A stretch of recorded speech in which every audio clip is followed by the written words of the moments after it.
Dans les webcasts précédents, on a exploré le code qui était généré par le générateur Angular matériel et on a commencé à regarder comment les applications Angular étaient structurées.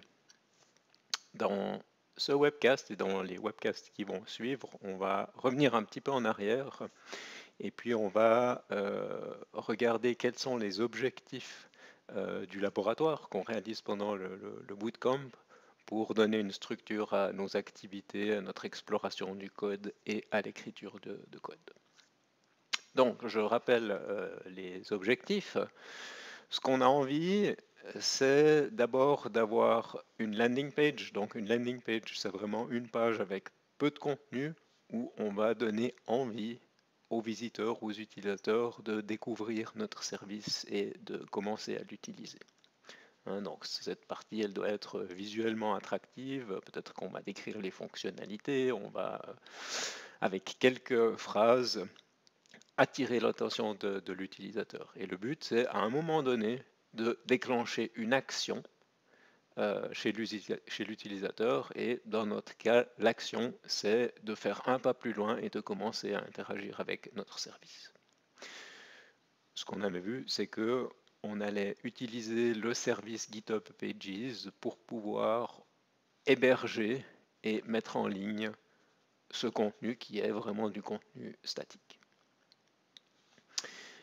À côté, il y a une application qu'on va écrire avec Express au-dessus de Node.js pour le back-end, et puis qu'on va écrire avec Angular du côté client. Ce qu'on a vu aussi, c'est que ce code-là, on le déploie sur Heroku, qui est un des fournisseurs de cloud. C'est un platform as a service provider, ce qui veut dire qu'on peut lui fournir des applications, Node, Java, Python, PHP, et puis lui va gérer des petites machines virtuelles pour les mettre en ligne. Donc on ne verra jamais le système d'exploitation, on travaille une couche au-dessus.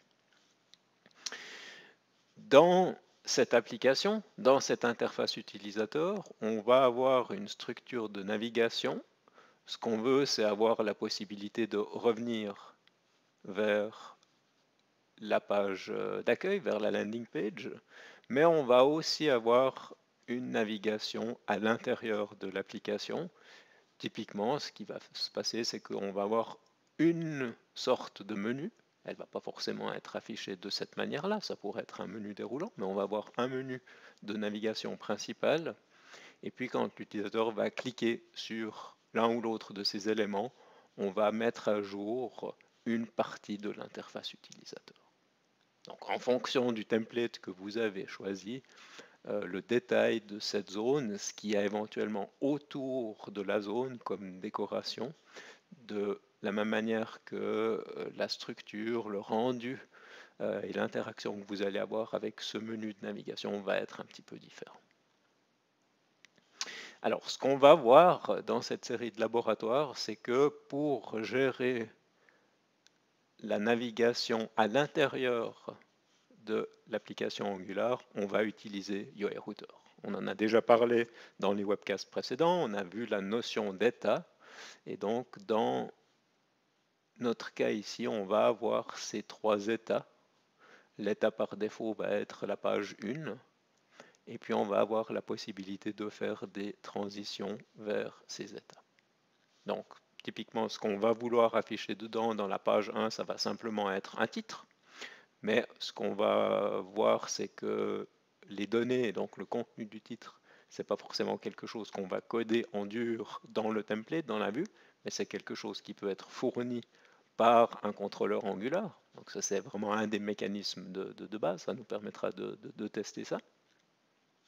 Quand on va arriver sur la page 2, ben ça c'est le deuxième objectif de la semaine, c'est de pouvoir afficher un graphe, que ce soit un pie chart, un diagramme en barre, c'est égal, mais on veut pouvoir afficher un graphe.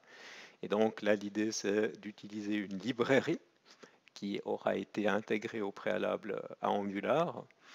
Et puis évidemment, derrière un graphe, il y a des données. Ben, on va voir que ces données, elles peuvent être fournies par un service, passées au contrôleur et finalement traitées par la librairie. Et puis la page 3, on ne va pas forcément faire grand-chose. L'idée, c'était d'avoir une structure de navigation avec plus que 2 pages. Donc on verra en fonction du temps qu'on a à disposition, mais on pourrait rajouter des fonctionnalités ici. Donc si on regarde la liste des choses qu'on doit faire, si on repartait de zéro, première chose c'est de choisir un générateur Yeoman pour générer le squelette. Alors cette étape elle n'est pas obligatoire, on pourrait décider de partir de zéro et d'écrire tout le code soi-même, mais ce qui est vraiment bien avec ce générateur, c'est la structure du code qui est proposée. On a parlé déjà des bonnes pratiques qui ont été proposées par John Papa. Ce générateur les respecte.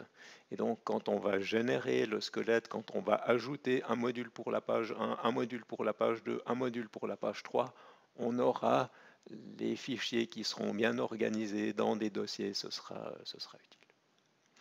Ce qui est important de comprendre, c'est que avec ce générateur, on va avoir de base une interface utilisateur, un style d'interface homme-machine qui suit les guidelines de Google, le material design.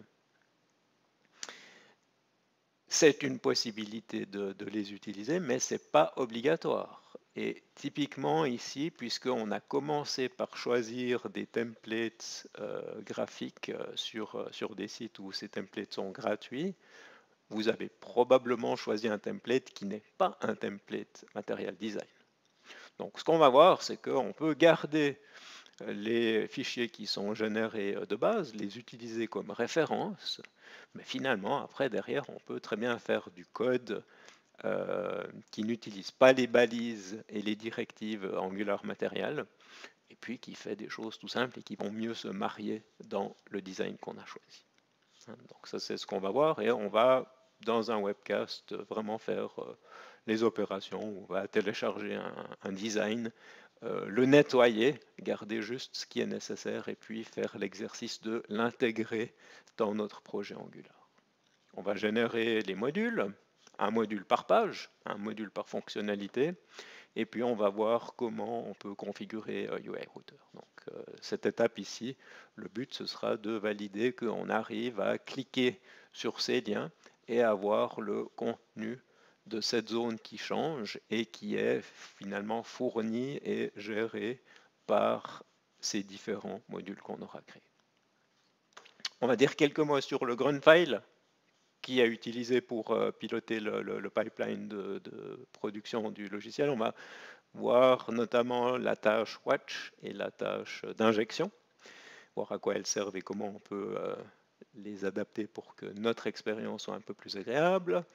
Et puis la dernière chose, on va regarder cette librairie de graphes. Il y en a plusieurs qui existent. On va en choisir une qui a déjà été intégrée avec Angular Chart, avec Angular, ce qui veut dire qu'on a des directives Angular spéciales qu'on va pouvoir utiliser dans non-vue et qu'on va pouvoir paramétrer pour recevoir des données qui viennent de contrôleurs et de services Angular. Voilà, donc ça c'est le programme. On va commencer le prochain webcast par ces étapes ici, et puis on va procéder étape par étape.